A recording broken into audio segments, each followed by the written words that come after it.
त्यावेळेला व्यास महाराज म्हणतायत की नारदा, मला त्या देवाचं दर्शन पाहिजे पण होत नाही. मी कर्मकांड, उपासनाकांड आणि ज्ञानकांड 3 प्रकारच्या कांडांवर रचना केली, पण अजून मला हिमालय तयार होईल एवढे ग्रंथ माझे लिहून झाले, एवढे श्लोक माझे लिहून झाले, ज्या श्लोकांचे अर्थ करता करता दाड्या जमिनीला आणि जटा धरतीला लागल्या, तरी त्यांना अजून माझे श्लोक पूर्ण, इतकं मी साहित्य लिहिलंय, पण अजून मला समाधान नाही. मला का परमात्मा दिसणार नाही? मग म्हणाले नारदजी, तुम्ही कर्मकांड लिहिलं, कर्मकांडाने काहीही होत नाही, चित्ताची शुद्धता होते. उपासना कांडाने काय होत आहे? फक्त इंद्रियांचा निग्रह होतो. आणि ज्ञानकांडाने फक्त तत्वाचा बोध होतो. तिघही ठिकाणी भगवंत मिळण्याची गॅरंटी नाही. बरेच लोक उपासनेला भक्ती समजतात. नीट लक्ष द्या, भक्ती वेगळी आहे आणि उपासना वेगळी.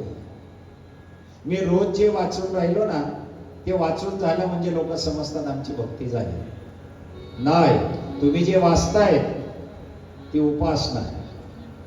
तुम्ही रोज एखादा स्तोत्र वाचता, हनुमान चालीसा करता, पांडुरंगाष्टकाचा पाठ करता, ही तुमची उपासना आहे. त्याला भक्तीशी जोडू नका. उपासना भाग वेगळा आहे आणि भक्ती भाग वेगळा आहे. भक्ती अखंड असते, उपासना विशिष्ट समयापुरता करून माणूस मोकळा.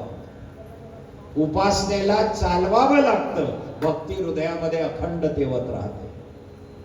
भक्ती सूर्य आहे आणि उपासना मेणबत्ती आहे.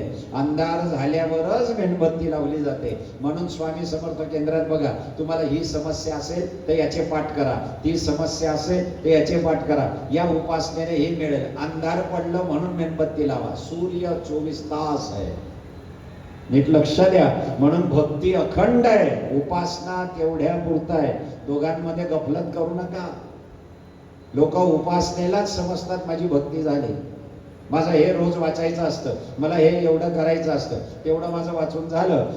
एका ठिकाणी एका बाईने देवपूजा केली, देव ठेवले, गंध लावला, एक अष्टक होतं तेवढं वाचलं, उठली, मी समोर बसलो होतो आणि आल्याबरोबर मला सांगितलं, झालं म्हणे महाराज, आज लवकर होऊन गेलं, 7:30 वाजेशी सगळं आटोपलं.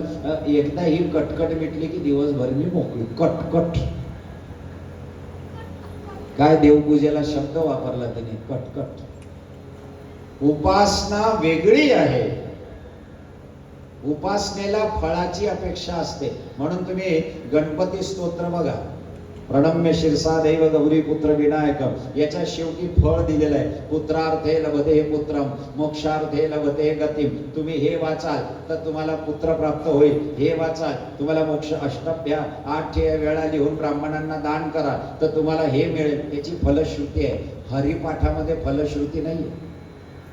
हरिपाठ रोज वाचायचा ग्रंथ आहे, पण हरिपाठामध्ये असं म्हटलं नाही तुम्ही हरिपाठ वाचाल तर मुलगा होईल, हरिपाठ वाचाल तर घर बांधलं जाईल, हरिपाठ वाचाल तर धनाची प्राप्ती होईल. एकही ठिकाणी फलश्रुती दिली नाही.